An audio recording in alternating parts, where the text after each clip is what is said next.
안녕하세요. 무설당입니다. 무설당의 참나 공부방에 오신 것을 환영합니다. 참나를 되찾아서 행복한 삶을 사시기를 진심으로 기원합니다. 이 영상에서는 현실과 현상과 본질에 대해 말씀드리고자 합니다. 우리는 20번에서 24번 그리고 37번에서 44번 영상까지 부처님의 위대한 통찰인 연기설과 연기설의 당연한 논리적 기결인 무아법에 대해 살펴보았습니다. 연기설도 그렇고 무아법도 그렇고 불교의 여러 가르침을 접할 때 유의해야 할 매우 중요한 점이 하나 있습니다. 불교 이론과 사상은 우리 눈에 보이는 것을 다루는 것이 있는가 하면 우리 눈에 보이지 않는 것을 다루는 것도 있습니다. 그리고 두 부분을 동시에 다루는 것도 있습니다. 불교는 이렇게 크게 세 부분으로 구성되어 있습니다. 이 점을 인식하여 자신이 현재 접하고 있는 불교 이론이나 사상이 세 가지 중에서 어느 것에 해당하는지를 파악하는 것이 중요합니다. 그렇지 않으면 현재 접하고 있는 것이 마치 불교의 전체인 양 오해하여 그것만으로 어떤 사안을 바라보거나 그것만으로 어떤 사안을 이해하려고 하거나 그것만으로 어떤 사안을 설명하려고 하는 편협함에 빠질 수 있습니다. 그러면 전체를 보지 못하게 됩니다. 예를 들어 우리가 텔레비전을 본다고 가정해 봅시다. 우리 눈에는 텔레비전 화면에 있는 영상만 보입니다. 화면에 영상이 나오기 위해서는 전파와 전기가 있어야 합니다.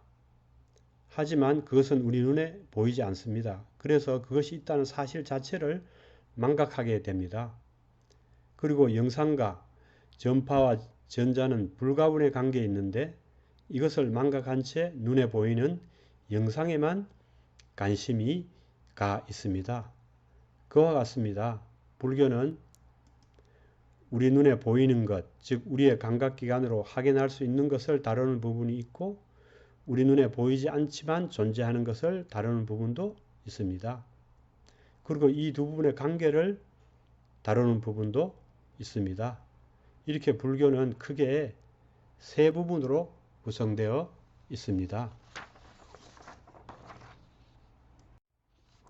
철학도 마찬가지입니다. 눈에 보이는 것을 현상이라고 합니다. 눈에 보이지 않는 것을 본질 또는 실체, 본체라고 합니다. 이것은 서양 철학의 용어입니다. 동양의 역학에서는 각각 음양, 태극이라고 합니다. 노장 철학에서는 유의, 무의라고 하고 유학에서는 기, 이라고 합니다. 연기설은 현상을 다루는 것이고 무아법은 본질을 다루는 것입니다. 우리가 나라고 하는 것은 몸과 마음인데 이것은 우리의 감각기관으로 확인할 수 있는 것, 즉 현상입니다. 현상인 몸과 마음은 인연생기라는 것이 연기설입니다. 무아법은 현상적으로 존재하는 몸과 마음의 본질을 다룬 것입니다. 몸과 마음에는 스스로 존재하는 것이 아무것도 없으므로 스스로 존재하는 것이 나라는 관점, 즉 본질의 관점에서 보면 나는 없는 것, 즉 무아입니다. 우리가 꿈을 꿀 때는 꿈속에서 나와 대상 사물이 분명히 존재합니다. 그렇게 현상적으로는 꿈이 분명히 존재합니다. 하지만 본질적으로, 실체적으로는 꿈은 존재하지 않습니다. 꿈을 깨고 나면 꿈속에 나도 흔적 없이 사라지고 대상 사물도 흔적 없이 사라지고 맙니다. 꿈속의 것들이 본질적으로, 실체적으로 존재한다면, 즉 스스로 존재하는 것이라면 꿈을 깨고 나서도 사라지지 않아야 합니다. 하지만 꿈을 깨고 나면 모두 사라지고 맙니다. 그러므로 꿈은 실체가 없는 것입니다.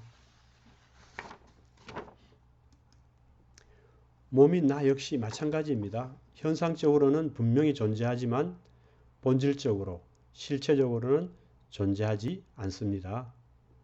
무아인 것입니다. 텔레비전 화면에 영상이 비칠 때 보이지 않는 것, 즉 전기와 전파가 있습니다. 보이지는 않지만 전기와 전파가 있어서 화면의 영상이 존재할 수 있습니다. 꿈도 마찬가지입니다. 전기와 전파가 있어서 TV 화면의 영상이 존재하게 하는 것처럼 꿈을 존재하게 하는 것이 있습니다. 그것이 뭘까요? 그것이 없이는 꿈이 존재할 수 없습니다. 어떻게 꿈이 홀로 존재할 수 있겠습니까? TV 화면의 영상이 어찌 전기와 전파 없이 홀로 존재할 수 있겠습니까? 하지만 꿈속의 나에게는 그것이 보이지 않습니다. 텔레비전 화면의 영상에게는 전기와 전파가 보이지 않듯이 말입니다.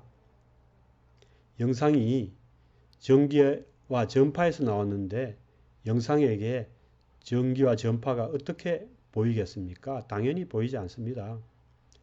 마찬가지로 꿈속의 나가 그것에서 나왔는데 꿈속의 나에게 그것이 어떻게 보이겠습니까? 당연히 보이지 않습니다. 마찬가지입니다. 현상적으로 존재하는 몸과 마음인 나 역시 마찬가지입니다. 몸과 마음인 나는 TV 화면의 영상이나 꿈속의 나와 마찬가지로 현상일 뿐 실체가 없습니다. 몸과 마음인 나는 스스로 존재하는 것이 아닙니다. 하지만 TV 화면의 영상을 존재하게 하는 전기와 전파처럼 몸과 마음인 나를 존재하게 하는 것이 있습니다.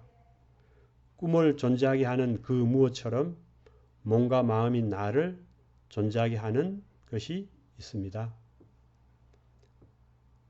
그것이 무엇일까요?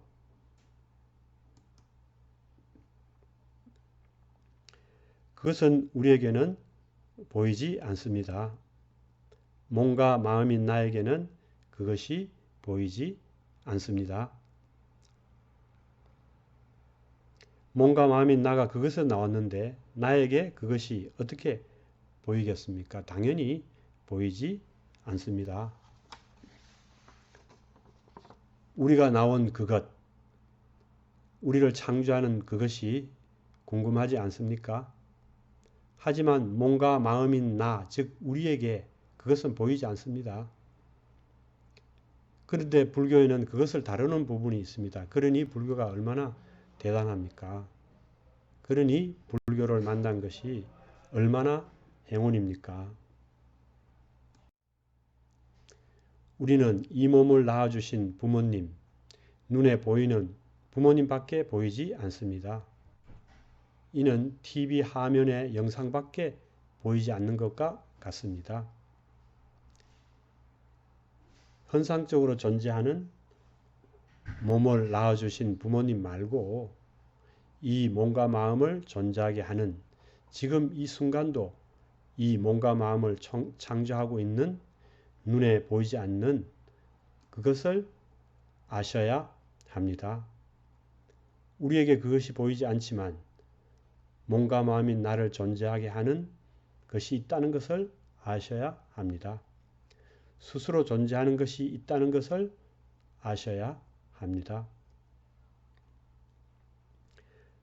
이것을 아는 것, 이것을 깨닫는 것이 불교 공부와 수행에서 가장 중요합니다. 불교 공부와 수행은 이것이 핵심입니다. 이것을 깨닫는 것이 핵심입니다. 스스로 존재하는 것, 이것이 무엇일까요?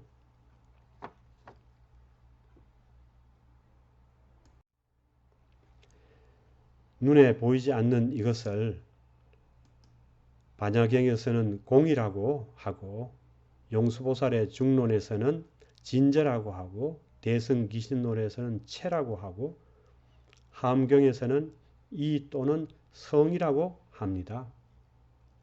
공이다, 체다, 성이다, 이다 이것은 단지 이름일 뿐입니다.